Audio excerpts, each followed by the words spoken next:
And we're live. Hello, everybody. Welcome to Film Trigger Drive-By News.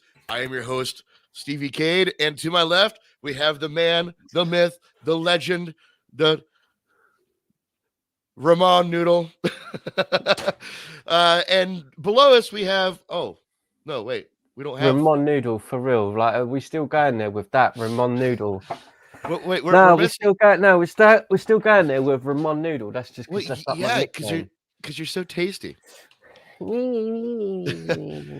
And Seth, apparently Seth's camera didn't work, so he'll be joining us via just audio here. There he is. Hi, Seth. How are you today? Oh wow, it's silent treatment. Okay, well we got it. Shouldn't be rude, Seth. No. Shouldn't be rude, buddy. No. I like your new look though. Nice haircut. That's mean. Why am I? Oh boy. Okay, so Seth isn't with us today. I'm just trolling him. Yeah, he's out enjoying a day with his family. But you still have Ramon and I and our pretty faces. Hey! That couldn't have been a more wildly timed sneeze. God bless you. Today. God bless you, sir. Okay. Well, you know what? While Ramon enjoys his sneezing fits, we're going to go into our intro in 3, 2, achoo!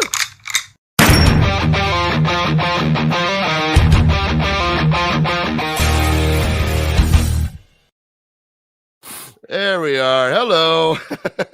How you feeling, Ramon? All right. Oh, Aaron White, bless you, sir. Thank you so kindly. At least one of us here is polite, kind, and thoughtful to others' feelings, emotions, and. Oh, I didn't realize you were that insecure, Ramon. That you needed that. My bad. Don't start shit with me already, man. We haven't even started on the news yet. Don't get grumpy because you're up all night watching movies you shouldn't be watching. Well, I should be watching. I tell you something, though, man. My arms are killing. Well, just leave it there. Yeah, those late night workouts. So, let's talk about some news, huh? Wink, wink. Yeah. Oh, God. I'm exhausted. I feel like I've run a marathon. I did notice when you sneezed, you had your tissues readily available. So just leave that. Leave that. That's just. Oh no, Maya, the tables turned. I made Ramon uncomfortable. All right. I gotta take that off here. Where are you? Yeah, take that off there. There you go. Bless you. Thank you, Aaron. Thanks, Aaron. All right. So okay. So Ramon, you and I we like we do. We just have our video chats every now and again, just randomly. We were talking a face off. Sorry, go ahead. We just stare. It's not weird, bro. It's not weird, bro. Nah, go on. So we were chatting, and you started reading some news saying that Jeremy Irons said he hasn't seen the Snyder Cut or something like that, and it can't be worse than the original. So I did some diving into that, and this is what I found. It says Jeremy Irons hasn't seen the Snyder Cut, says it can't be much worse than the original. Well, first of all, if you take a look here, their quotes are just around "it can't be much worse" than the original, and the stuff preceding that is not what he said. I do want to go on the record here and say Jeremy Irons' actual quote is this. Jeremy Irons, who played Alfred Pennyworth in the film, gave his honest opinion about Justice League while speaking to Variety for his new film, Munich, The Edge of War. Irons was asked if he had seen the famed Snyder Cut, to which he replied he hasn't yet. However, he is very interested in watching it. As he's spoken to Snyder about it. Irons then added, it couldn't have been worse, seemingly referring to Whedon's cut of Justice League. When the interviewer confessed that though he thought Whedon's was dreadful, Irons simply replied, well, so did I. They left out some things there. So Jeremy Irons, I don't know, just the way that they had this original quote set up, it just seemed like he was throwing shade at the Snyder Cut. Does it come across like that way to you, or my No, reading it that? does. I mean, but that's It's very how it clickbaity. starts. It's very. That's how it That's how it starts. starts. The fever, Dun, dun, dun, dun, dun. the rage, the feeling of Powerlessness. powerlessness that turns good men cruel. That's it, man. That's the quote of the day. Jeremy Irons. That's how it starts, with hacking up somebody's words and adding in words they didn't say to make it seem like he was talking about something else. It's not that bad, but like, I don't know. I just didn't like the way they presented it. I thought it was lazy. But that's kind of what all media outlets do, and gets clicks, and we're talking about it, so they got what they wanted. Yes, exactly. I was gonna say that. There's a few things on this list where I where I was gonna mention that, like, but here we are talking about it, so it works. Now, so the you and I were talking about movies that we're interested in for next year or this year. I keep saying next year. Yeah, sorry. This year. This year. Yep. The Flash and Batgirl are not on your radar movies that you're too interested in. Like, you're not too excited for them. The Flash, I'm gonna watch because, but it's not. Yeah, I'm not like sitting here counting the days until it's out. No. Right. Well, The Flash seems like it's going to be a very interesting story just because it brings back Michael Keaton. It's also going to have Ben Affleck's Batman in it. So it's going to be like this, obviously, it's multiverse movie, kind of like No Way Home, except now they're going a different, deeper level with it. We have the Batgirl movie that's coming out. That's going to be Batgirl, who is Jim Gordon's daughter. Jim Gordon, played by J.K. Simmons, who was in BVS. He was in Justice League, Snyder Cut's Justice League. So the Batman in that movie should be Ben Affleck, right? Yeah. Well, we got some set photos from the Batgirl movie. Oh dear. Oh dear. And well, number one, we know that Michael Keaton is in this movie, not Ben Affleck, which raises a lot of questions. But here's something that they also added. This is on the set here. This is a photo of what looks to be a brick wall painted with Michael Keaton's Batman and a potential Robin as well. Oh, right. And not and not the Robin that doesn't look like the Robin we saw in Batman. Batman Forever. You know. So Chris O'Donnell. Yeah, Chris O'Donnell.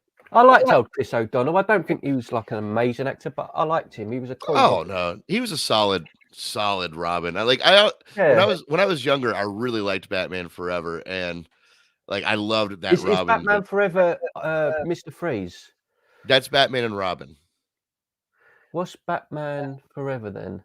Batman Forever is with Jim Carrey and Tommy Lee Jones. I love that. That's a cool film. That's still a good movie. Yeah, it's okay, but it's still good, man. Yeah, it's come on, man. Tommy Lee Jones. That's when it started going downhill for me. Is Batman Forever? But it was. But Tommy Lee Jones is still awesome. Yeah. Yeah. Have you watched that movie recently? And you know, Drew Barrymore is one of the girls when he's in his hideout. Drew Barrymore's like the angel one, and then you've got the chick who's in like the leather PVC who looks like. you got that box of tissues there, don't you? So yeah, she looks like she's a good conversation. Yeah, great conversation. So number one, we did talk about this last week. Is Seth kind of went on a rant saying he's not sure what the hell WB's doing or why. Yep. But apparently Michael Keaton is going to be this DCEU's Batman, or that's what it seems like. And there's going to be a Robin. They're just shoehorning everything in that we wanted Tim Burton's third Batman movie to be. Yeah, I don't know. It's an odd decision, but there's more photos here. So the next photo also confirming that this movie is in the DCEU universe. This is Jesse Eisenberg's Lex Luthor, who is still in jail, hires new lawyer to appeal sentence, which means Zack Snyder's Justice League is not canon to this movie. We kind of figured as much. if Lex Luthor is still in jail, because at the end of Zack Snyder's Justice League, he was out of jail. Well, actually, he was out of jail, and actually the theatrical version too, wasn't he? Post-credit scene. Yes. So I liked Eisenberg. He was an idiot. He was probably the weakest thing in that film, to be honest. But I couldn't disagree more. No, I like him. Don't get me wrong. I like him, but out of everything that's in it, he's the weakest link out of everything that's in it. I still like it though. Ring ding ding ding ding, ring ding ding ding. He's still pretty. But he's still good at it. Like, I just. So he's obviously. I mean, will he appear again? I don't know. That's what it looks like. It might be like how they did in Shazam, where they had like, the Batarang to show that Batman's still in this world. They had, the headless Superman suit. It seems like what this is. I don't think Jesse Eisenberg is going to show up in a cameo for this movie, but who knows? I mean, we got Zod coming back and Fiora coming back. Maybe he will, but he's not in the cast list for sure. But this is how they're going to hint at him being in the background, so okay, so we're gonna have Jesse Eisenberg's Lex Luthor, J.K. Simmons, Jim Gordon, and Michael Keaton's Batman. I still can't wrap my head around how or why they're doing it like this. I would rather them just continue the Michael Keaton series as its own series and not try to intertwine it into the DCEU. Warner Brothers are stupid, right? And everyone working higher ups in the office are complete morons. I'd say that's probably why. I wouldn't say there's like a fundamental reason for him to be logically going this route. I just think like it's just a bunch of people sitting in an office who are brain dead morons. Yeah, monkeys wearing suits, pretty much. I think they're idiots, but. So, you also told me yesterday during our conversation that the CW had been bought out, right? Yes. Okay, so that doesn't mean that they're going to stop making content. That just means it's not going to be taking the reins. Yes, I'm sure Warner still has the control of the DC property, but Warner probably sold it to somebody else besides CW. But with that being said, Warner Brothers also has HBO Max, which the Batgirl movie is going to come out on. Right, so HBO Max. What is that? So when you say that, do you mean the same time it's in theaters, it's going to be on there, or what? No, it's HBO. Or is it strictly HBO Max movie? Right. Got ya. Right, and that's one that's going to have Michael Keaton, J.K. Simmons, everything we've been talking about for the past 5 minutes. So, no, yeah, okay. Oh, I know. I'm being clear for the people in the audience. It's not going to the cinema at all. Then it's not going to the cinema at all. And here's the thing. So, like, they finally released a photo of the Batgirl suit. And the reason why I brought up the CW is because, man, if this thing just doesn't look like it's straight from the CW. Wait up. That's what we're speaking of that. Let me put on. Here's the new Riddler costume. That's it. Oh, I didn't mean to remove you. Sorry. I didn't mean to. That's the whole outfit. It's green. I'm the Riddler. You need your face mask. And you know what? You know what's funny? I got the coat to match. Wear this coat. It's a face mask. That's a Riddler. I just need the question mark. Yeah, over the eye patch. Yeah. Warner Brothers, the stamp of quality. But this suit just looks okay. I'll give him this. The color is comic book accurate. I'll give him that. But it just looks cheap. I mean, look at those. They just look like they're cheap gold painted plastic. The suit does not look good. And some will argue that the suit will look better cinematically. I don't doubt it. This is what they're presenting. This is a posed photo to be released. This is what we're going to get. I know it. What do you think, Ramon? I'd still put a baby in her, but I'm not like... No, I'm just saying, like... But no, in terms of the costume, I don't think it's the greatest of costumes. But then maybe they're... Terrell. Hello, Terrell. That's my wife-to-be at some point in time. She doesn't know it yet, but I'm letting her know that. Wink, wink. No, the costume's cool, but like I think, like as you said, and I think it's getting a lot of grief online, and I think the reason for that is for that exact reason. It just looks like a cosplay sort of it does. outfit. It's not of the highest quality as to what you would expect from a DC product. But what do I know? Yeah, what do we know? We're just the audience who I don't know. Nothing about Batman, the way any of these movies go, scream that this is what the costume we should look like. What this does do though is this brings to question of what. Okay, we're going back to trying to figure out what the hell Warner Brothers is doing, and so what do I think Warner Brothers is doing? I think they're dismissing, obviously, Batfleck, he's out. They're bringing Michael Keaton in some weird Flashpoint storyline. Michael Keaton's going to be the new Batman of the DCEU with all the pre-existing DCEU characters somehow, some way. And they're going to make it campier. They're going to make it more the Batman Forever feel. That's what I think. Really think so? Yeah, because I think what they're going to do, I think they're going to take their darker property and stick that to the Batman with Robert Pattinson. I think they're going to. It'd be so cool if he turns up though, Michael Keaton. Like, say it's like all on the camera and it's all shooting, and then he just comes in. I'm Batman. Just comes in and it's all like, oh, what is this? I'm Batman and I'm fabulous. Yeah, I'm Batman. Hi. Everyone will just be like, oh, what? It's gonna be a super woke movie for sure. Batman. Oh no. He Batman identifies as a different creature, not a bat anymore. I don't identify as Batman anymore. I identify as a train driver. Yeah. Oh no. Okay, well, that just got weird. No. The train driver. Well, all right. Well, but I think they are. I think they're going to take this. They're going to put all their darker stuff into the Robert Pattinson Batman and probably amp up the campiness and the more lighthearted stuff into the new DCEU with Michael Keaton somehow. I don't know. This is the only thing I can guess.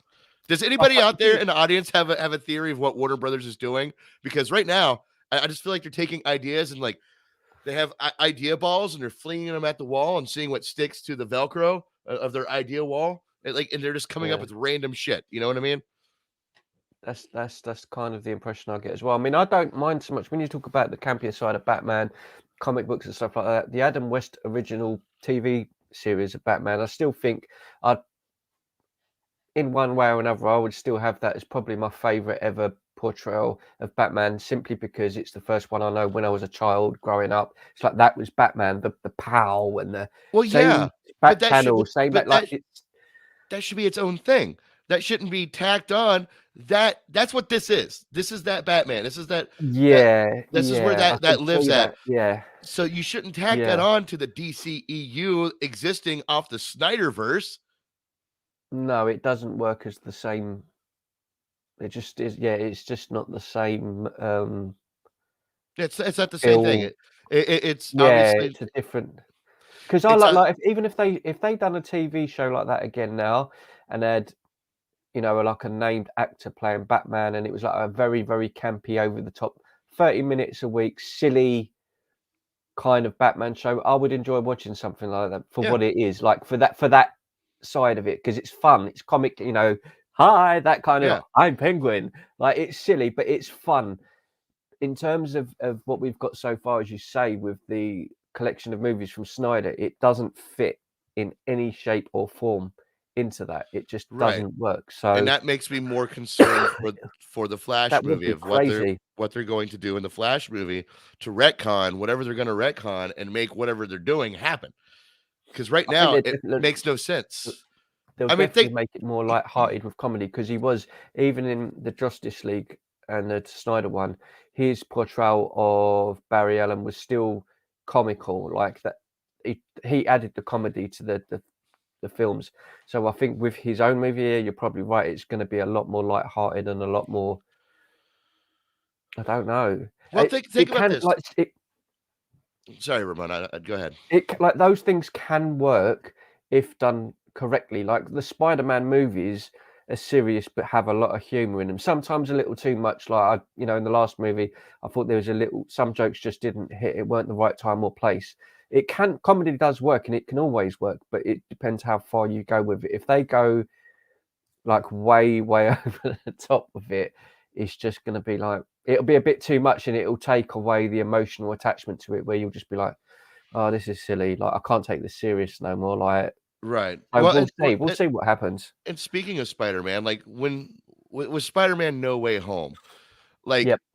things led up to that movie. Like when we heard rumors that Tobey Maguire and Andrew Garfield were going to come back, we didn't have many questions about it. We were like, okay, awesome. That's going to be really cool to see. They're giving them they're giving the fans exactly what they want. We've been asking for this since before it was an idea.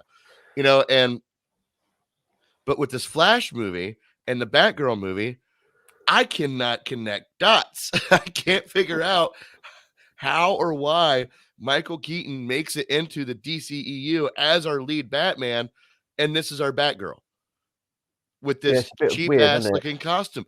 There's something strange that just doesn't work. Nothing's led up to this. They're just not very well organized. I don't think there's any way we're trying to put a logical answer on to it. It's like putting, I don't know, give 12 grannies a bottle of vodka each, blindfold them, and then put them in a room for an evening and then video record it. That's what's happening with DC. That's what I'm saying. So trying to explain that and go, let's find a logical story of it. I don't think they're. Do you think it's going to get more logical after we see the movie, or do you think we're going to see the movie and just be like, I think it will be. Fuck? I think it'll be what we're expecting. I think. I mean, everyone's always wrong about things here and there, and we may come away from these movies thinking, "Wow, these were great. How wrong was we?" But yeah, I hope so. But I've been hoping so. I've been hoping that with Warner Brothers for a very long time, and they haven't. The only thing they delivered on, and it was Warner Media, not Warner Brothers, was releasing the Snyder Cut. So, but I think they're putting all their dark eggs, if you will, into one dark and brooding basket known as the Batman with Robert Pattinson, which has been announced that it's rated PG-13. Everyone suspected it would be rated R, but we all knew that when they're too scared to pull that rated R trigger for a property like this where they can sell toys and stuff. So, but PG-13, I don't see anything wrong with that rating. Do you? For a Batman movie? I mean, what was the Dark Knight and movies like that? Were they a 15? All of them were rated PG-13. The only one that was rated R was Batman v Superman and Zack Snyder's Justice League. Yeah, those were the only two that were that had an R rating. They've got. I suppose they have to try and aim at that audience because, again, comic book stories. It's got to get kids in as well, so it's difficult, isn't it? Because I still think the best products we've got are the more mature themes, but then that's because we're of that age where we want to see the more adult content. But then they've got to apply for the kids as well. So I can understand it. Yeah, like what was Logan? Logan would have been a 15 or an 18. Wouldn't it? That was rated R. That would be 17 and up without an adult. Yeah, I think really it's just our age as well. I personally, that whole vibe with like Logan, and that should be the standard of all of these movies because they're the best films. Like it would just be better, but then they're alienating such a huge market, and kids, like you said, kids toys. That's where the bucks come in for a lot of these. So no, absolutely, and kind of show you like they are going a little softer route here. There were some Batcave photos that had released of the new Batcave. So this is going to be a match. There's little tiny cars, race cars for kids. This is definitely going to be for toy sales for sure. That car, but here what? So this is the Batcave. A little closer look at it. We could buy all of that stuff in IKEA. What's that? What'd you say? We could buy all that stuff in IKEA. Right, fair. Little light, like little lamp, little, you know what I mean? There's nothing there to. It's very bare bones, very minimal, very That's raw. cool. I mean, you know, This is what I like about this Batman. He's almost like a gearhead sort of thing. You know, unlike Batman v Superman, where he was just rich and everything was like the best of the best, most expensive. Like this looks like just bare bones. Like what's it? It's got little heaters going off here to keep the Batcave warm. Like the chains hanging from the ceiling. You know this what? is I'm saying very that grease looks monkey like sort of looking. it's a cave. That looks like it's under a train station. Yeah, I was about to say it does have this like fancy like design to it. Like the it used to be something. It looks like It looks like it's under a train station. That's what I wonder. I wonder if they're gonna go with the same concept that the Batman Begins used, and that was, this is where they used to help all the slaves cross to the north through the Underground Railroad, the Wayne and that's Manor. How he's going to find. That's how he's going to find Catwoman, because on the Underground you have mice, and she's going to be a cat looking for mice. And he's like, oh look, that's how they're going to do it. Wow, Ramon. Pitch that idea to Warner Brothers. They'll probably buy it off of you. Here's some more photos right here. This one's a little hard to see, but we get a good look at the backside of his bat suit without the cape. It's very dark for sure. Very like you said, it looks like an underground like train station or something like that. It looks like like an old worn out, and plus with the seat, that looks like seating there as well. I don't know if it's supposed to be in this. Yeah, it does. It looks like an old train station. Yeah, it does. You're absolutely right. Oh, there's kind of like the Matrix, the first Matrix movie, that old worn out, industrialized sort of unused train station. Yeah. That's what I'm going with. Yeah, I dig it. Yeah, or something. It has to be under Wayne Manor. I mean, I don't know. We'll figure it out. But it looks like a nice new Batcave. Like it's very gothic. I dig it. It doesn't look like our previous Batcaves where it's a cave, like in an actual crevasse, like a crevasse where bats live. So if it's a cave, do you like get to a cave? Then there's a sign. You go, oh, it's a cave. Is it like? So you know what it is. It's not just a cave. It's not like you just, like when you're out walking through the forest. Oh, let's go in a cave. You walk up to it and go, oh look, cave. Bro. No, I said K to cave. It's a cave. Oh, okay. Yeah, but then it would still have a sign saying Cade. It's a cave. Yeah, exactly. That's the cave. That's the cave you want to go to. Now, obviously, this is some major promotions here for Oreo. Right. So nothing says Batman like Oreo. You imagine him just like munching on these Oreo cookies in the Batcave, getting crumbles all in his suit. But here's if you look beyond the propaganda here, you can see what does more confirming what you said. This is the underground station of some kind. Is that the Batmobile back there? Is that what that is? Oh yeah. It looks like. Or maybe it's a reflection. Maybe that's glass or something, and it's reflecting over here. I don't know. Yeah. But there you have it. There's our look at the Batcave photo. Is it cool? It's something new, something fresh. It's not even that long till it's out. It's only about 6 weeks. Is it really 6 weeks? March the 4th or something like that, isn't it? So good. It's not that long at all. Here's another. I didn't know I had this one. Here's another view. Yeah, and look at that. This isn't very cavey. I mean, this is that's sunlight. Like that's natural light looking like it's coming through. That's not an insult to it or anything, but I am curious about it. It reminds me of the Arkham City video game under the train station. Yeah, that's what it looks like. That's exactly what it looks like. I mean, I haven't got the massive expectations that so many people have for the film, so I'm going to go into it very sort of blind in a way. Like I've watched the trailer and stuff, but sometimes that works out well because, as I say, I went to watch the new Scream movie the other day, and we speak about certain things, and that's kind of like it's come up, and it's like, and I think and it's again with Ghostbusters, because I don't pay much attention to certain things, I might end up, as I say, walking in to watch it and coming away going, wow, I really enjoyed it, because my expectations are not so high, and sometimes that can work in favour. So I think I'm probably going to enjoy Batman because I don't have that expectation. I don't have like a a bar where I'm going to go, I'm expecting this to be magnificent. The Dark Knight is going to be as good as that. I just don't have that feeling about it. So yeah, mate, that's what I'm saying. I think that I'm just going to enjoy it for what it is because I haven't set that level of expectation with it. I'm excited for it just because I'm excited for a Batman story, but at the same time, like you, I wish it was the Ben Affleck movie. Yeah, of We know course. we know that's where it started from. But also like I'm just getting tired of rebooting a similar type of Batman. Like Is that I the first wish time you've just said that? Hang on, you've just said, what do I always go on about?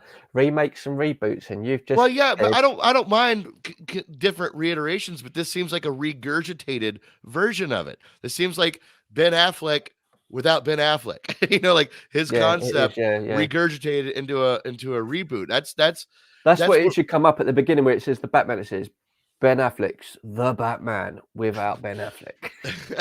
That's what it should have. made by Ben Affleck, buddy. Yeah. Produced, written, but not Produced, starring Ben yeah, Affleck. produced, written, and directed by not Ben Affleck. Yeah. Well, speaking of reboots, relaunches is a new term. A relaunch. There's a new horror movie coming out to HBO Max. Not new, but relaunching. Final Destination Yeah, I saw 6.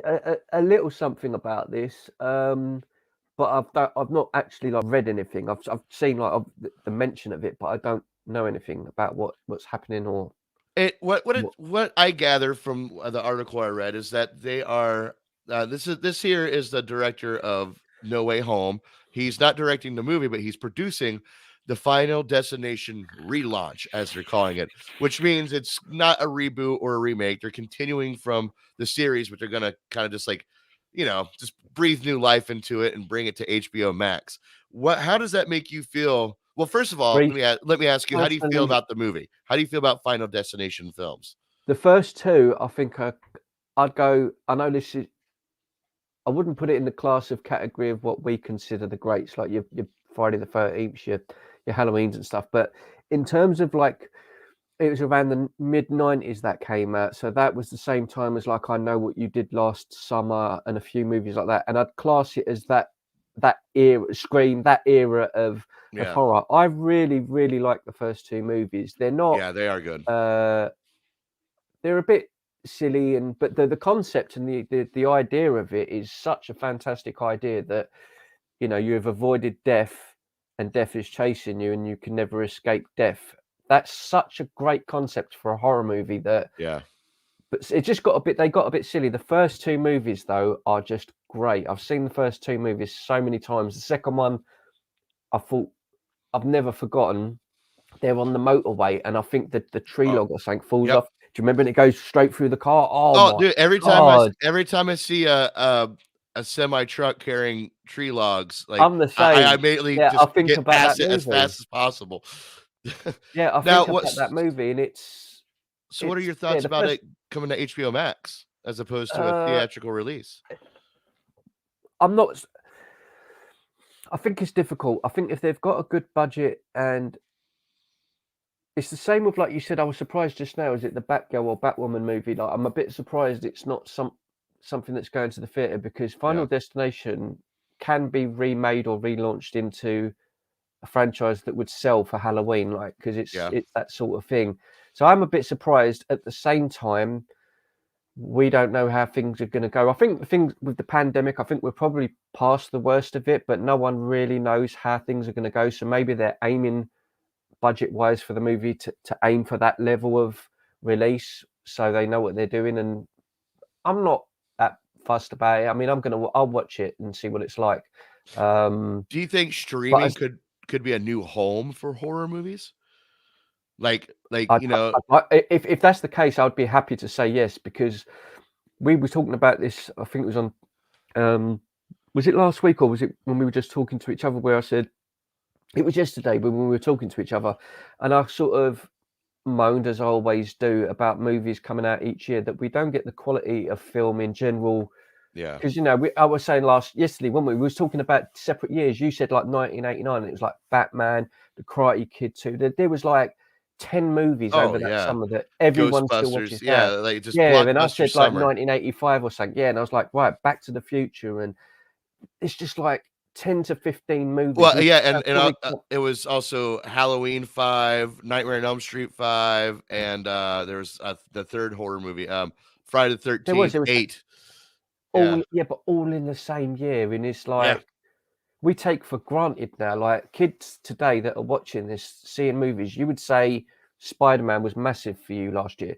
There should have been that, and there should have been another 8 or 9 movies of that level out last year. That should yeah, be the standard of what to expect with cinema.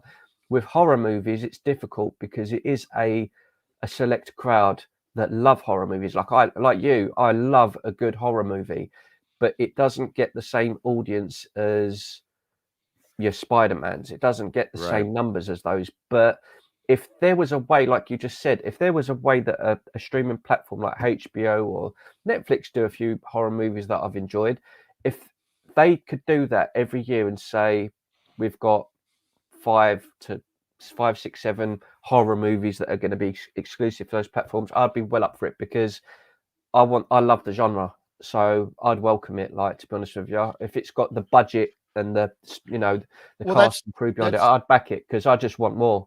Well, that's the thing with that what I was saying, like streaming being a possible new home for horror movies. Streaming obviously is not going to Yeah, have the same budget as a theatrical release, which for horror movies seems to make perfect sense. You don't want a you horror don't movie need with a too lot. big of a budget because they get too No, much money in there and they lose the quality. They're not thinking you don't creatively really enough. need anyone. Like, if you look at, like, I really loved the remake of It, and I'm always abusing remakes. When that was announced, I abused it because I love Tim Curry so much. But I've watched the remake probably 10 to 15 times, and I love that movie. And the biggest budget in that is the makeup and there's the odd visual effect, but it's not really anything. It's just not really anything to write home about in terms, like, not in a bad way, but it's like you say, it's not like watching Spider-Man where you've got all these big giant explosions. It's just more of a focused CGI distorting of a character or something like that. So it's not like they're spending millions on the visuals, and you Right. don't really need to with horror. Horror is more the psychological side. Freddy Krueger, it's And just the makeup yeah, and a practical. couple of the free, yeah, probably some of like the rooms, those practical effects. You don't need. I don't even know what the budget of the original Elm Street would have been. I can't imagine it would have been extortionate, really. Oh, well, You let's look don't. it It's what up. I mean. You don't need a lot. You don't need a lot. And even now, if a horror movie was made with the same sort of budget as the original Friday the 13th or Elm Street, horror hasn't really changed that much. It's not really a massively CGI kind of. 1984, 57. Oh, that's not that's the box office what it made. Hold on. It doesn't I don't know if it says how much it cost to make it. I'd say probably about, if you're saying 57 I would budget say for release, 20 million maximum. probably something like that. That's what I'm trying to say. So if they spent 30 million or 40 million on a horror movie, What one they're gonna, $1.8 million. to make it. Yeah. That's what I mean. It doesn't. I don't think horror. Even when you look back, even in the mid-90s, Jeepers Creepers, which is another one, other than the director who's a complete freak and should be in jail and everything. Oh The yeah. He was in Jeepers jail. Creepers movie, yeah, the Jeepers Creepers movie is a brilliant horror movie. Like, if you're into slashers, Jeepers Creepers is just, that was one of the, after like the era of your Friday the 13th and Halloween's and that, there weren't really a lot of those, and we don't get a lot of that now, which was what I was saying to you yesterday. We don't get enough of that. It comes out, then we get another 10 years pass, and then we'll get another one. Yeah. If there's a platform that's going to be welcome to be doing more of those, like that Chucky movie come out, didn't do brilliant. I liked it. If they said they've got Chucky coming out on a platform, Chucky Part 2 next year, I'd Well, be like, yeah, cool, man. I'll it be did. following They it. did it this year. They had the Chucky series on Oh, of course, yeah. Stars. So I welcome that sort of stuff because, yeah, as I say, it's not a huge budget, and you're going to get an audience for it if it's made well. You're going to get an audience. There's the one for Valentine's on Netflix, Texas Chainsaw Massacre. That's one. So they are, I suppose, doing that sort of stuff a bit more. Yeah, I'm like you though. I wish they would hone it in around Halloween and get that spooky feel, and just I don't know. Well, we say Halloween, but like Friday the 13th is actually a summer movie.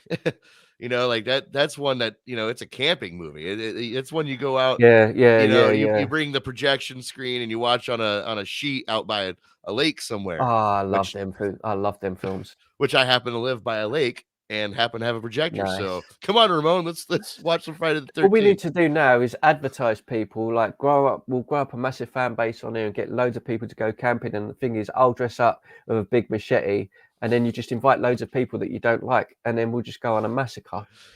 That's murder. Yeah, but it's fun. That's what a murderer would say.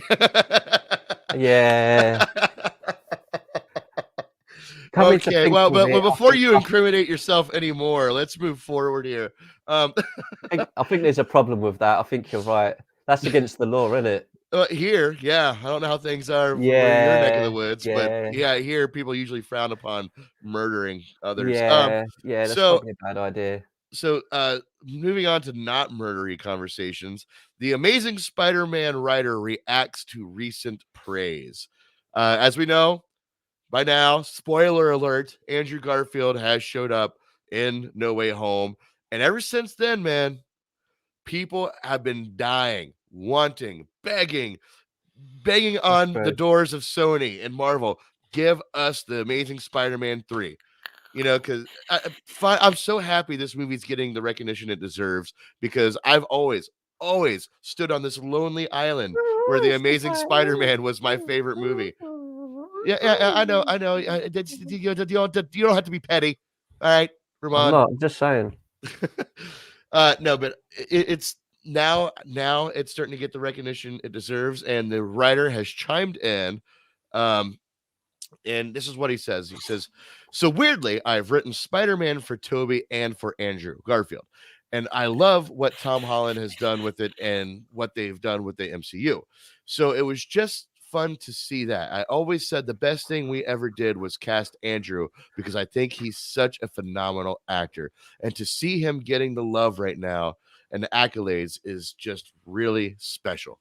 And I could not agree more, man. I want this third movie, at least one more movie, just to close out. It's gonna happen. It's gonna happen. I don't think there's any question about it.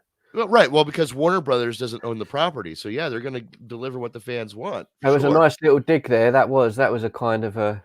It's kind of, like when you walk past someone, you just like elbow them in the ribs. It's like, "Hi, Warner Brothers." Let's just walk past them.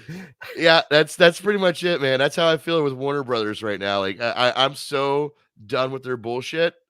Like I'm just so over everything, every decision that they make. It's just, it's constantly just me shaking my head, like, why are they doing this? I think I'm surprised they've not announced something yet. But then I think they were testing the water. I think they released the movie and they thought maybe people will be going crazy for Tobey Maguire. Maybe they'll go crazy for Andrew, and they've kind of like waiting to see how it falls. But I think that won't be the last we'll see of either of them, because they know what, like you've just said, Marvel seem to deliver. If fans say something, like for example, the Eternals come out, it didn't do as great as what they'd hoped. But if the Eternals came out and everyone screamed, "We want," I don't know, an Icarus movie, and everyone by the millions was doing it, they would have done it. Like they would aim to do it, because Marvel caters to the fans. So I think Andrew Garfield and Tobey Maguire, I think we'll see them again in some form or another anyway. I think both of them may even get a movie. I don't know, but I don't think that'll be the last of it.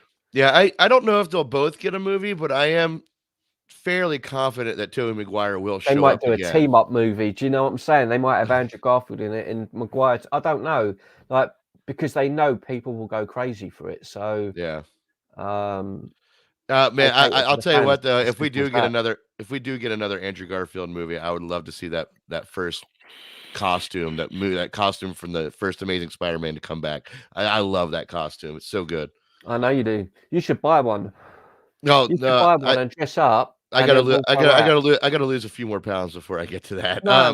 That's all the point, man. You should do it, and then I'll get one. I'll get the penguin suit from Batman Returns, and then we'll go out on the hunt for women. It'll be amazing. amazing Spider-Man. You couldn't have chose the more grotesque character. I told you, man. It's what I do. Like that's have that thing. weird green black shit come out of your mouth.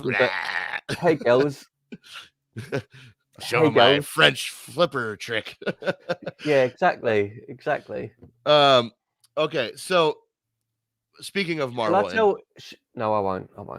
All right. Speaking of Marvel and Sony, so the Morbius has been pushed back to April Fool's Day. So now there's a void. And so what are they going to use to fill that void, do you think, Ramon? What movie do you think is going to take the January Morbius spot? Oh, God knows. I don't know. I guess you've got something lined up, so I don't know. How about a re-release? Let's re-release a movie back in the theaters to, make some more money on it. Well, now, what movie would that be, Ramon? What movie do you think Sony would choose to put into that Morbius spot to re-release? When Harry Met Sally. Oh God, you're so close, so close. Venom 2. Venom 2 is getting the re-release. What? Yep, it's coming. It will be in theaters again in January. Mainly just to complement with the slight tie-in that it has with No Way Home. I think that's the mindset that they're going here. So, yep, Venom 2 is releasing back into theaters in January in place of Morbius. That's going to absolutely bomb. Well, I mean, only thing it could do is make a little bit more money. Like it's already made what it's going to make.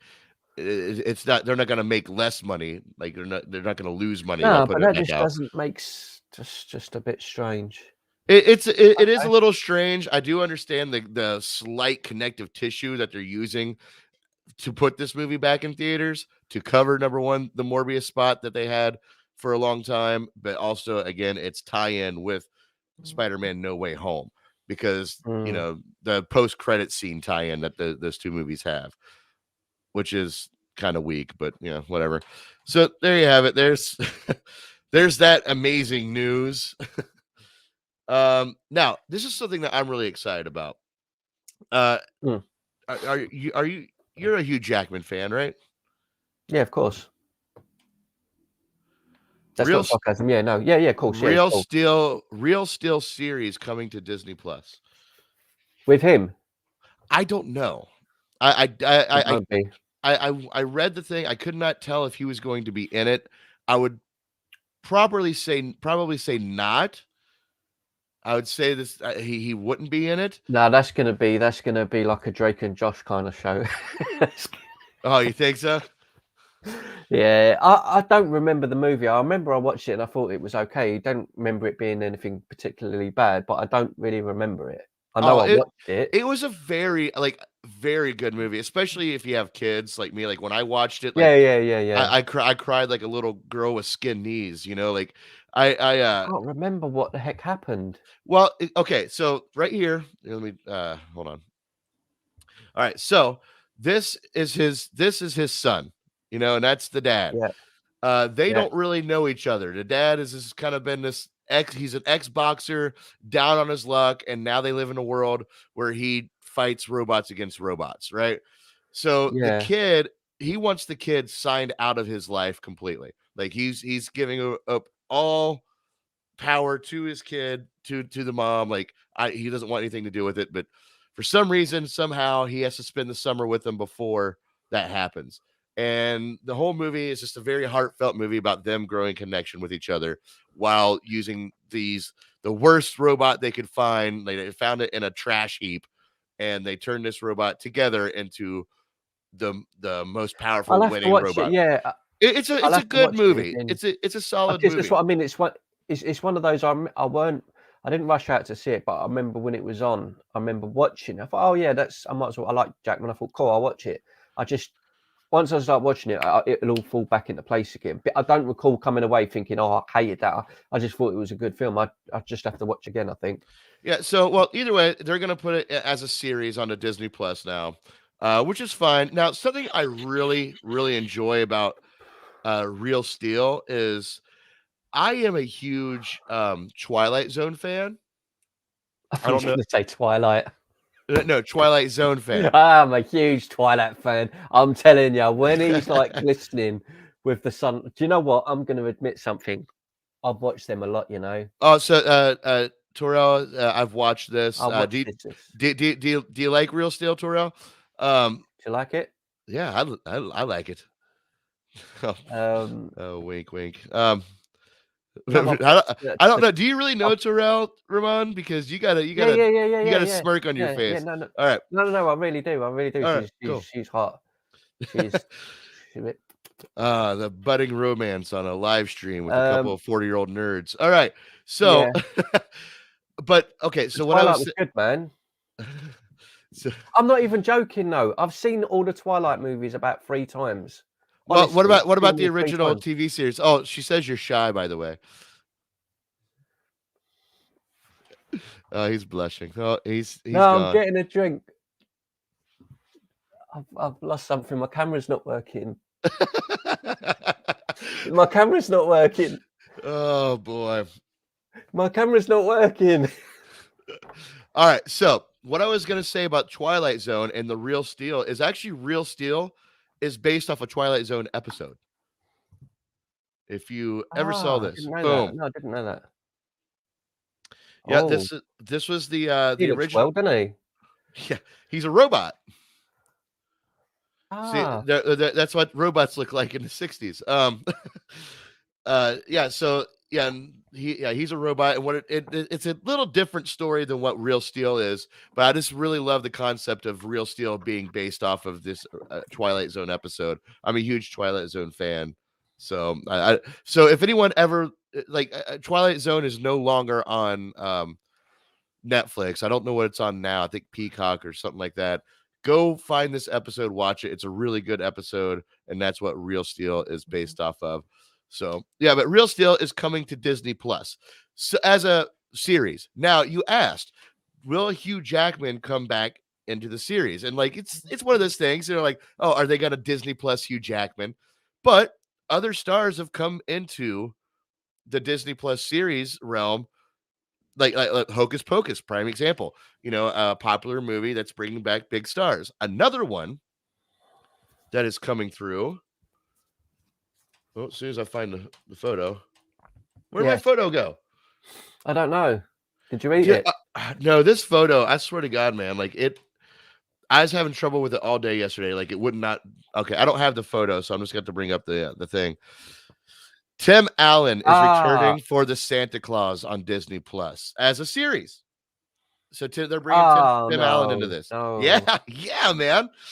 Well, you don't like the series. Well, you know it's going to be like a small six episode, you know, extended movie sort of thing. That's what they're going to do. Yeah, but like with the TV series, I think I don't know. Like, I enjoyed those movies for what they are, and you know, hour and a half or 90 minutes, whatever they are, and as a series, it's just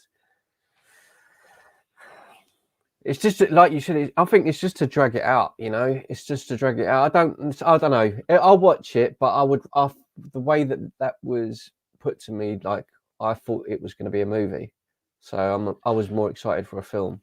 Yeah, I don't know how I feel about the series thing. Like I like it, but I don't. You know, like it's whatever for me. Because he's cool, man. Like he's great. Like you say, it was only the last couple of years I started watching those, and I love those movies. I think they're brilliant Christmas movies, and he's great as Santa Claus. He's such a cool dude.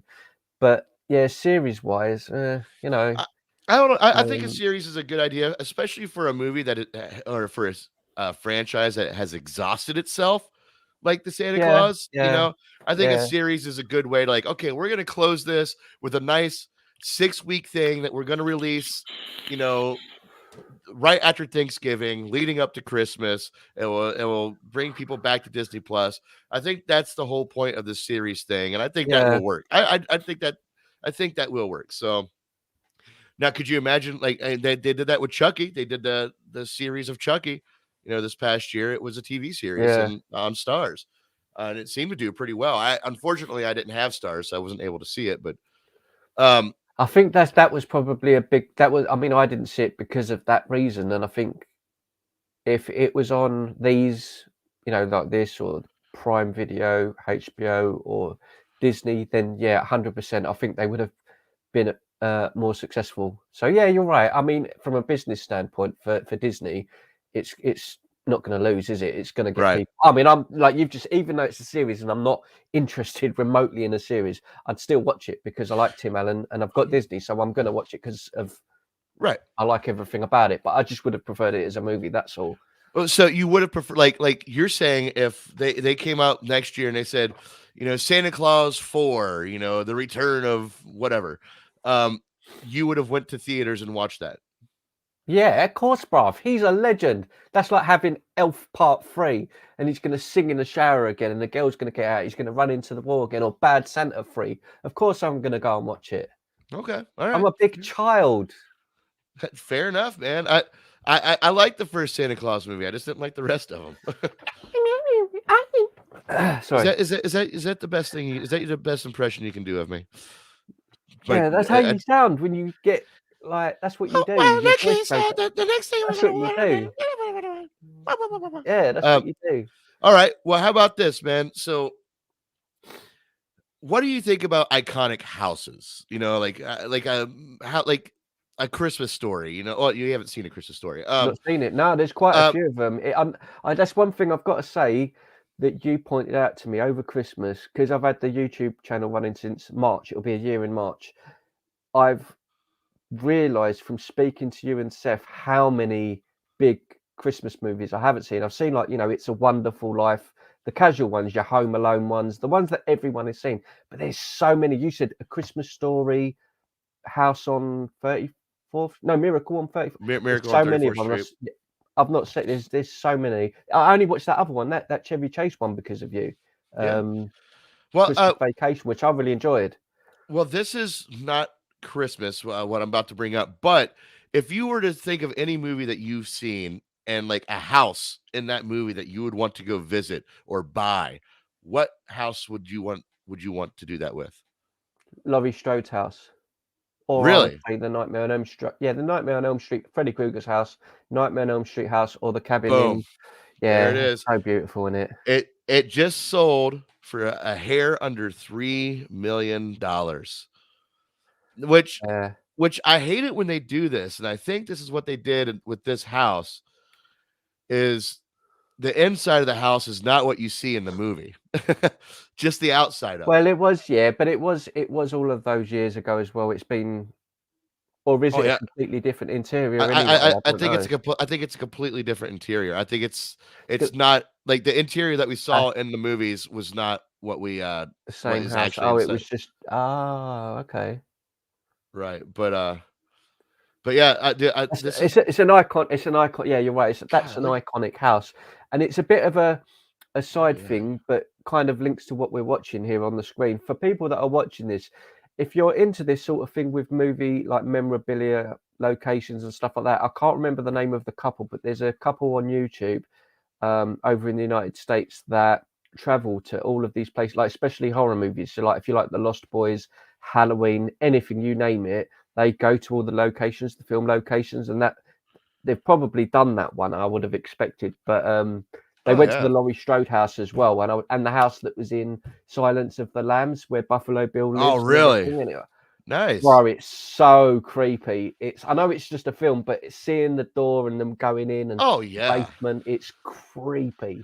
But there's a channel. Yeah, there's a channel on YouTube. So just look up horror locations and you'll find this couple, and they do some great videos. There's quite a few spots I would love to go see that were in movies. Like Ramon, if you ever come over to this side of the ocean, I'm going to take you to Punxsutawney, and we're going to go step where Bill Murray stepped in Groundhog Day, where he got, watch that step. It's a doozy. Yeah, that one. They have a brick. They have a brick there that said they have a brick there saying this is where Bill Murray stepped, or Bill Murray stepped here, or something like that. You and I are going to go see that if you ever come to the States. of all the horror movies, especially horror movies in the States, the one place I would love to go, and this is just because it's my favorite, I'd love to go where Camp Crystal Lake is, the original Friday the 13th. I would love to see where that was filmed. That's one of the the places I would like to I see. think Camp Crystal Lake is supposed to be in Ohio, where I live. Oh God. Oh, that would be heaven. Well, you know, it's funny, it's actually so is, Nightmare on Elm Street.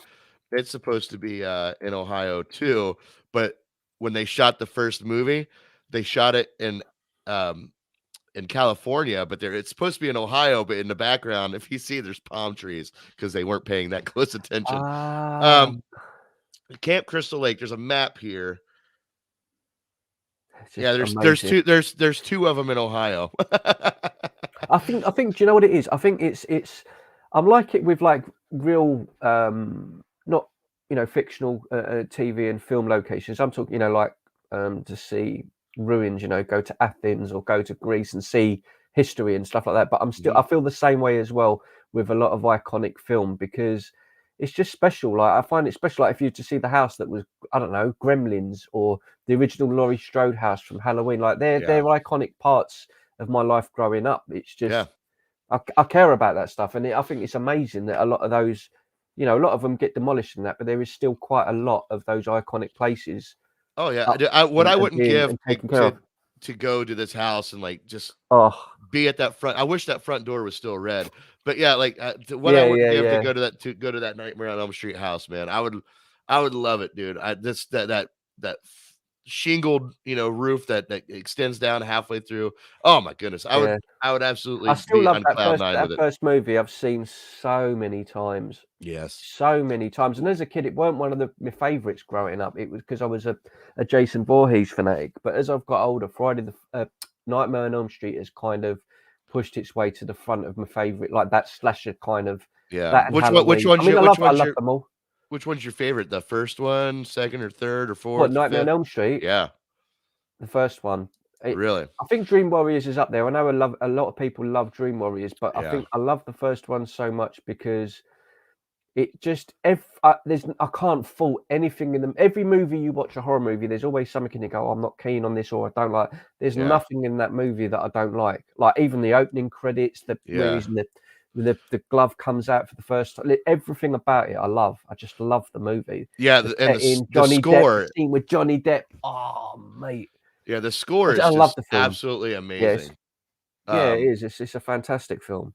It's definitely my favorite score of the Nightmare on Elm Street series. Oh yeah, and it's got one of my favorite and funniest. You'll notice this when you watch it again. What's the blonde girl's name? I forgot her name now. The first girl, anyway, where she's up on the bedroom walls and everything, and her boyfriend. When the body falls down, the camera switches to the boyfriend. The look on his face is so funny. I know you shouldn't say that about horror. It splats down and he just goes, and he runs off, and it's so fun. Every time I see it, I just start laughing. But it's it's just a great film. It's a great film.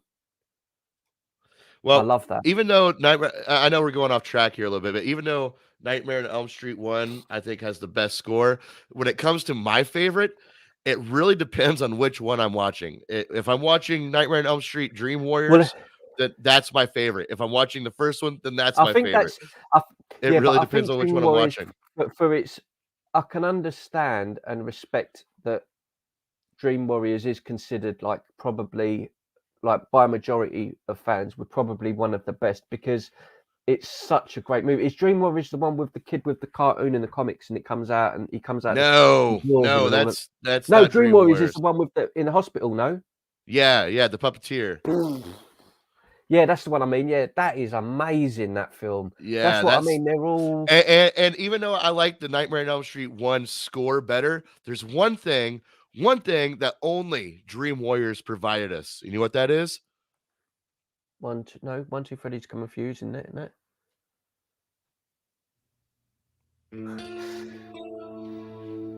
Dawkins. That's awesome, and she was so good in it as well. This song is just absolutely amazing, man. Oh, I'm gonna have to check this out again then. Oh, so you're a big fan then, aren't you? Oh my goodness, yeah. I gotta take this down because YouTube will probably take me down if I keep this up for much But longer. yeah, that's such Um, a yeah. I'll have to watch. So wait a minute, which is the one with the kid with like the fuzzy hair, and he's the artist. I think I that was think one of the that's later ones. 4 or 5. I can't remember. I think I'll get them mixed up in thinking that guy. I always seem to think that Yeah, guy was one of the it's one of was the it all. worst it's one of the worst kills in the franchise is that guy because you Yeah, he literally gets the he gets cut up. He's a piece of paper. paper. He gets cut up Yeah, like, yeah, yeah, oh, yeah. oh That's it. no, Yeah, yeah, yeah. I watched the piece of paper get cut up. Like, Yeah. okay. Let me see. Let me get my my stuff back up here. Yeah, sorry we went down a rabbit hole there. But I just love Nightmare on Elm Street so much, dude. I really do. Yeah, same here. I don't know if I could have one of the houses, it'd probably be either the Elm Street house. I don't know. Yeah, it'd probably be Um, the Elm Street house or Laurie Strode's house, just yeah, because. but something a little different here. Hold on sorry. Uh, hold on. That's okay. Anyway, is there's going to be we live in a world of revivals as well as reboots and remakes. And revivals are a lot more fun to me because they bring back the original cast, and that's something that adds more to the nostalgia than rebooting something and hope you like it as much as the original. Now, one show that has a potential of being a revival, I don't know if you know this show. I don't know how popular it is in the UK or not. Of Quantum Leap. course. Quantum Leap. And the fact that it could be a revival is I'm not sure if it's 100% set in stone, but do you remember how the series ended? So many years ago that I watched it, I don't remember. He never made it home. Oh wow. He was Scott still Bakula and Dean Stockwell. yeah, he was And Dean still Dean passed away at the end of last year as well, which is sad. yep, yeah, he sure did. But yeah, the show ended. He actually never made it home. So the revival series theoretically is wanting to bring in a new team, but the new team is out searching for Scott Bakula's character because And then they'll find him at the end he's of it. lost in the Quantum Leap realm, and the idea is that it will dive deeper into who created the machine and all these things. So Yeah, I mean, I'd check it out. I mean, I love the original for what it is. It's just a classic show. It's such an iconic show, kind of like that era of like 90s when they done the X-Files. There's certain shows that are just classic shows. I mean, I'll check it out if they're doing another one. I will check it out for sure.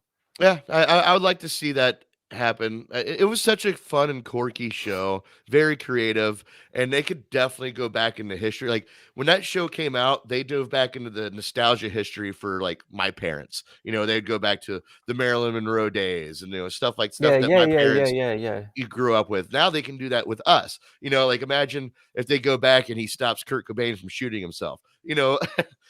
It's Things like mad. this. It is. I Yeah, suppose. Yeah, it would be a unique thing for a TV show now because there isn't anything like that. There isn't a right. show like that at all.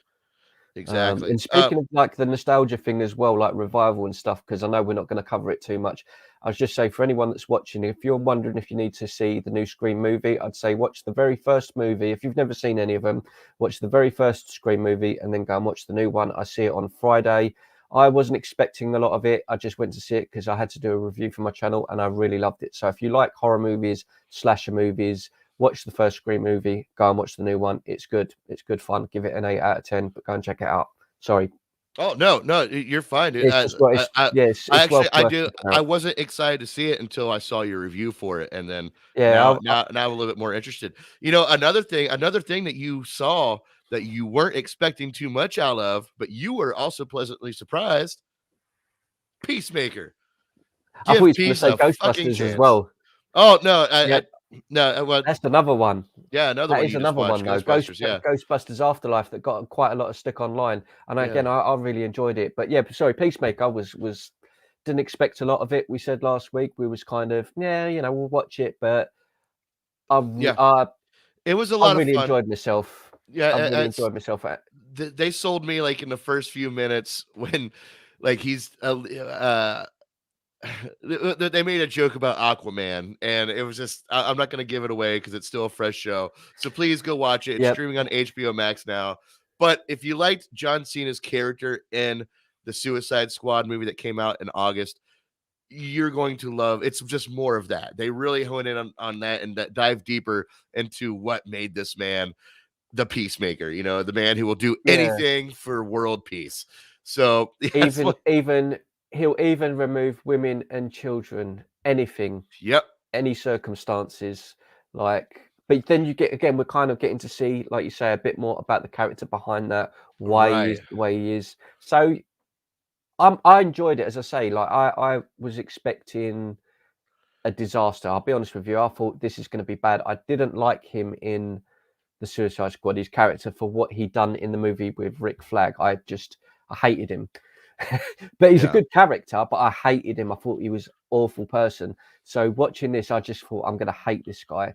And yeah, like you, I watched the first 10 minutes. And I was like, okay, I'm getting into this. And by the end of it, 3 episodes gone, I was like, yeah, man, I really like this. So I'm looking forward to watching the next episode on next Thursday. Yeah, the first 3 episodes I binged them, you know, back to back to back. Yeah. They were really good. It reminded me a lot of Doom Patrol. Like it reminded me a lot of Johnny Lawrence from Cobra Kai. If you plucked him out and put him in Doom Patrol, like he would get kind of this peacemaker sort of character, a little bit. Because you know, John Cena's character is kind of like stuck, you know, in the 80s, you know, kind of that same kind of Johnny Lawrence, you know, realm of thinking. But the movie was fun. It was quirky. I do fear that it might burn out quickly if they don't. That's what I was shake it going to up. get to. I knew you were going to say this. Yeah. I think, do you know what it comes down to? I think it's when you said Doom Patrol, I think it comes down to something that it's an acquired taste. Like you're like that with Doom Patrol. You like it, but you're not like crazy about it. Whereas with me, No, I I was love. crazy about it. I love Doom Patrol, but like the problem with it is like it just felt like they were regurgitating the same style of joke telling over and over again. Like it wasn't the same jokes, Yeah. but it was like this copy and paste formula. I'm like, Yeah. oh, Yeah. okay. I know I could kind of predict, you know, when the next joke was going to hit. It's going to be the robot guy coming in making loud obscenities. You know, like got it. Like I hope I love they him. dive a Brendan little. Fraser's a legend. Oh, he's great, but like they really hone in on him like all the time for the comedy.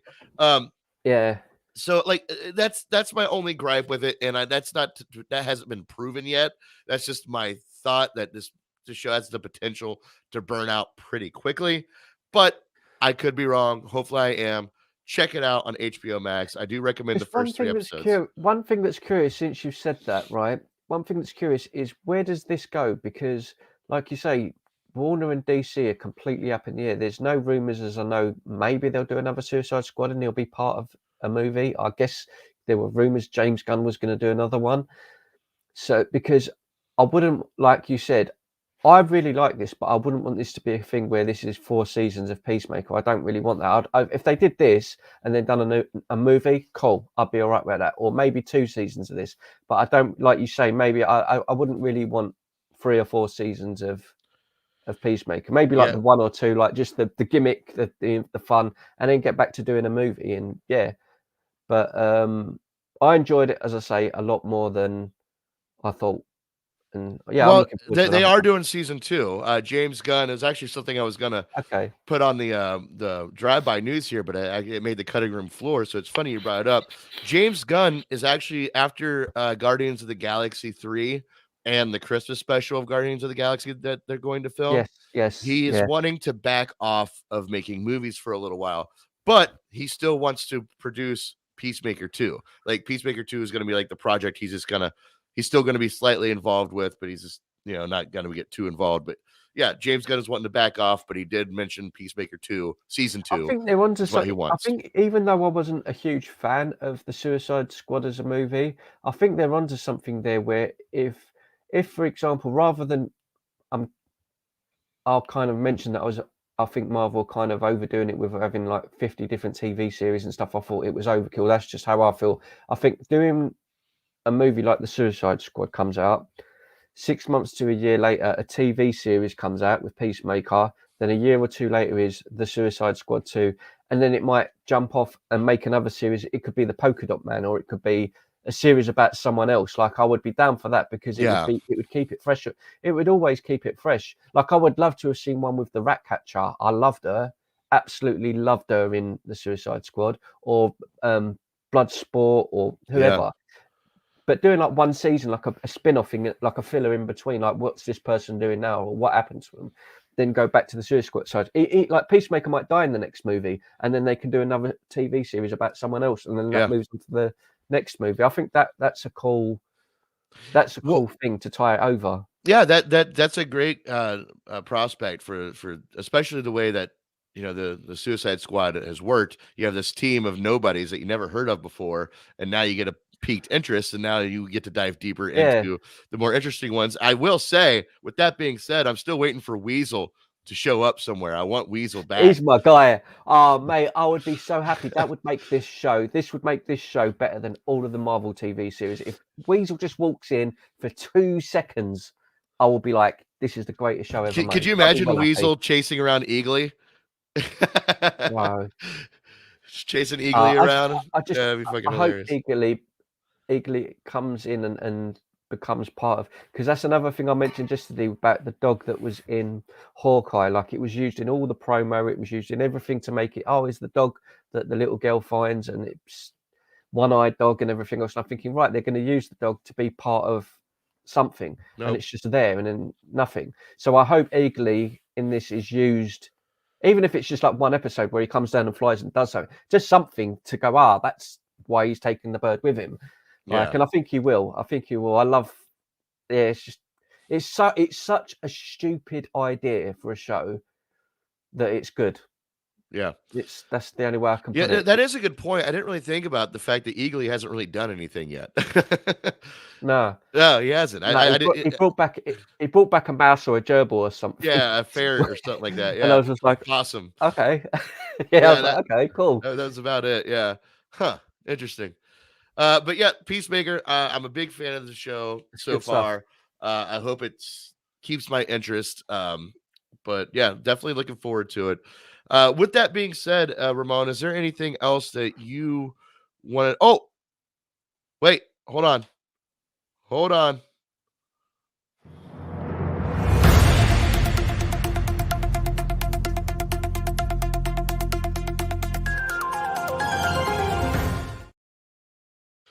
You heard it here, folks. Breaking news in the studio today. Something that I wasn't expecting to post, but I just saw it, and well, I wanted to share immediately with you guys. Are you ready for the breaking news? Is it something to wind me up? Rob Zombie has posted a new set photo of the Munsters. In this movie, I swear to God. The Munsters. Ramon, please do not interrupt the breaking news story that we are talking about here. This is some serious business, and it definitely needs some talking about. Verified Munster casting news. I am thrilled to bring you the first photo of the set of Catherine Schell as Zoa Krupp. How does she figure into the Munster madness? I'm sure you all remember Kathleen as Maya from Space 1999, or perhaps from Roy Ward Baker's Moon 02, or on her Majesty's Secret Service. Yeah. Majesty's Secret Service, Doctor Who, or her films with Peter Sellers, The Return of the Pink Panther, and The Prisoner of Zenda. Catherine retired from acting in the 90s, but now she is back, and we are happy to have her join us on the Munsters. I just wanted to breaking news, first set photo, just out of retirement, a woman I never heard of before. There you go. There's your breaking news story. Sorry, Ramon. I couldn't help myself. One thing I will say about breaking news as a Bond fan, on Her Majesty's Secret Services stars actor called George Lazenby, and he only played James Bond once, and it's one of my favourite James Bond movies. It's just a great film. Aren't you going to do a James Bond? I'm going to have to look that up. Yeah, I'm starting on the last Friday of this month, where I'm going to be doing a reaction to every single Bond movie once a month, once or twice a month, and starting off with Dr. No from 1962, just because I love the Bond franchise so much, and the original first Bond movie is just, it's just gangster, bruv. I'm sorry, it's so, I want to swear so much. It's so damn good. It's so good. I love the original. It's not a series that I've dove down into before. I don't think I've ever actually watched any Bond movie at all.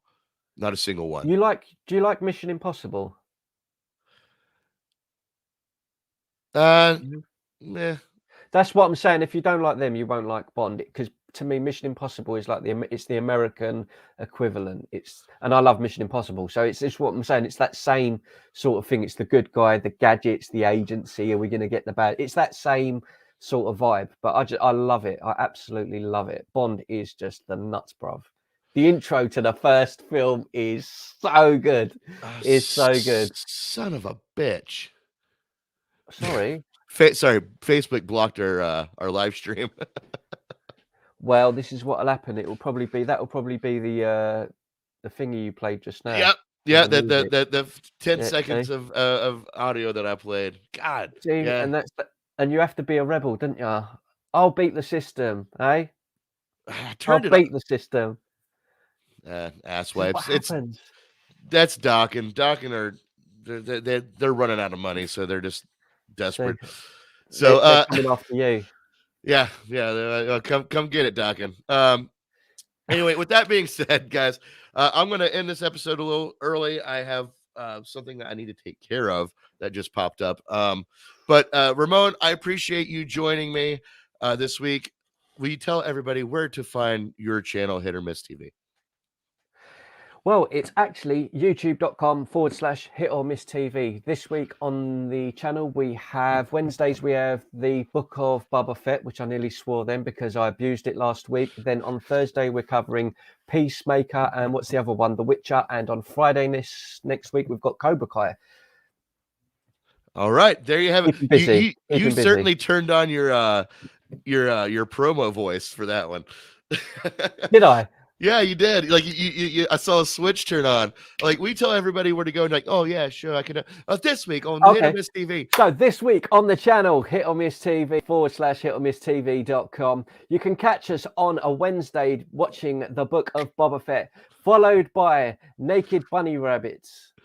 Naked bunny rabbits. I love bunny rabbits. I don't think I've ever seen one that's not naked, to be honest with you. Oh, I love a naked bunny rabbit. All right. Well, cheers, everybody. Naked bunny rabbits. We'll see you here next week with drive-by news, maybe on a new day and time to be determined. We're kicking around the office. We'll talk more about that later. Until then, stay trigger happy, my friends. Peace.